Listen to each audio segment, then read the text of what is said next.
Okay, so up until now, we've spent a lot of time talking about ideal gases, but it turns out that no gases are actually ideal. And although the ideal gas law gives us a pretty accurate idea of what's going on, there are slight deviations when we're talking about a real gas. And so what I want to do is I want to review the conditions of an ideal gas, and we'll see where these deviations for real gases occur.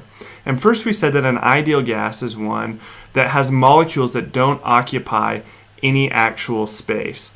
So no actual space. And a real gas's particles do occupy space. It's a microscopic amount of space, but it's real. And a Dutch chemist named J.D. van der Waal actually studied this deviation.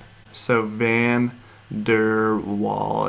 And he also found that unlike ideal gases, real gas particles do exert a small amount of force on each other. And these forces were actually named after him. We call them van der Waal forces now. So van der Waal found that the degree to which a real gas deviates from an ideal gas has a lot to do with the magnitude of the intermolecular forces and the size of the particles. So let's draw a system and let's fill it with some particles. And what do you think is happening if all of the particles in this container are slightly attracted to each other? Well, in a small way, that gas is going to be imploding or caving in on itself. So caving in on itself because all of these particles are a little bit attracted to each other. And what do you think this is affecting? Well, it's going to affect the pressure because now the gas isn't pushing out on the sides of the container as much as we thought it was. So for a real gas pressure, we need to be able to correct for the intermolecular forces. But that's kind of tricky because we've got to think about what the intermolecular forces are dependent on.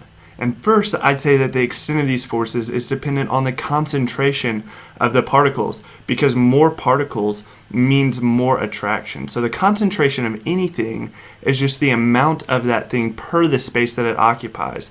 And the amount of our particles are the moles, and the space that they occupy is the volume. So the concentration is the moles per volume. And N divided by V, our moles per volume, would be all right if we're talking about all of these particles being attracted to one particle, but they're all actually being attracted to each other as well. So all of these particles are also attracted to each other. And what that means is that the force actually increases exponentially as particle concentration increases. And so we need to make it N divided by V squared. Now this is kind of a little bit of a crazy thought, but the thing that characterizes the intermolecular forces between particles is actually different for different particles. And so we need to account for the different characteristics of different gases and the atoms that are in their particles. So each gas has a different intrinsic factor that we need to consider, and we call that A. And we can think of A as the attraction coefficient, but it's usually a value that's given to us in a table because it's unique for the gases that we're dealing with. So putting these thoughts together, we find that the P ideal, the pressure ideal, is actually equal to the pressure observed plus this consideration of the attraction coefficient times the concentration of these particles squared. Now it's important to make note that the forces may attract each other. These particle forces may attract each other and cause the system to kind of implode, but they might also very well repel each other. And so if they repel each other, the value of A would be negative. So it can be positive or negative depending on whether the particles are attracted or repulsed from each other. And this makes pretty logical sense if you think about it, because the pressure we observe is an understatement of the ideal pressure if the system is slightly imploding. So we would need to add this correction. And it's an exaggeration of an ideal gas if the particles are repelling from each other and pressing out on the sides even more. And in that case, we would need to subtract the correction.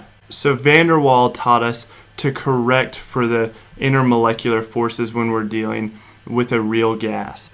Now the other deviation was related to the size of the particles and the free space that they take up, which affects the value for our ideal volume. So each gas has particles that are a little different size, again, dependent on the atoms or the molecules that are in that gas. Hydrogen particles, for example, are quite small, but if we're talking about methane particles, well, those are quite a bit bigger.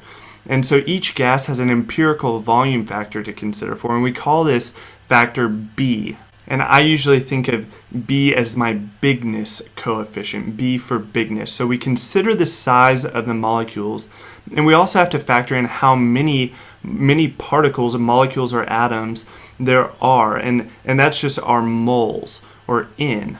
So we multiply the moles by our bigness coefficient, and we can write this as an equation if we say that the volume ideal, the ideal volume, is the volume of the container minus the space occupied by the particles, which would be N times B.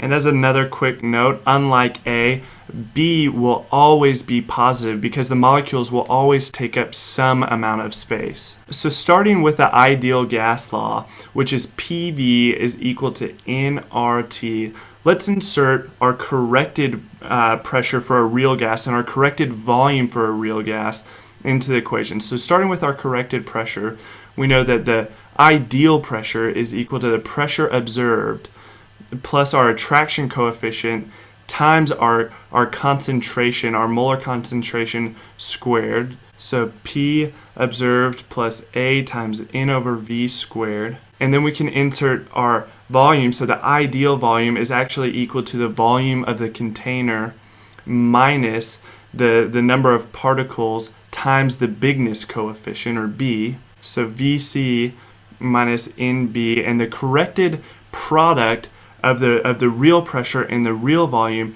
now is equal to nRT. So by correcting for the intermolecular forces and the volume that's taken up by the particles, now we have an equation that applies to real gases, which we call the van der Waals equation.